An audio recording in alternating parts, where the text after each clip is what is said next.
Your whare mahara is filling up fast. Choose another room to put these words in. Kakahu, clothes. Ka-ka-hu, kakahu. Hate, shirt. Ha-te, hate.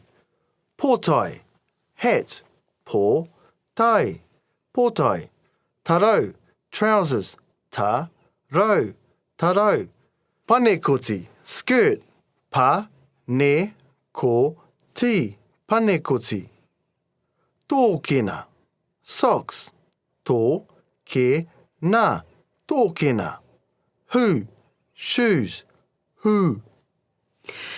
There are a lot of macrons in these kupu, which means there are a lot of long vowels to say. Let's go over the Māori vowels again.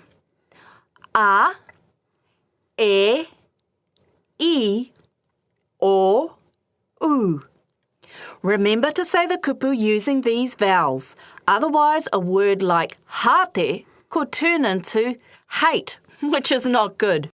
As you enter your new room, you see a door with a clothes hamper on it. The word kakahu, clothes, is hanging off it. Each letter is made of cloth. When you go into the room, you see a piece of furniture that is dressed in a hate, shirt. The hate is way too big for it. It looks funny. Next, look for a light. Make a light shade out of a portai, hat. How does the portai make the light look? Now grab a hammer and nail the pair of taro trousers to the ceiling. Then you choose another piece of furniture and put a panekoti, skirt, on it. The panekoti is way too small and nearly rips as you finish putting it on the furniture. Then you decide to create a sculpture out of 100 tōkena, socks, and 100 hu, shoes. You put the sculpture in the middle of the room so it becomes the focal point. Awesome sculpture! Let's recap.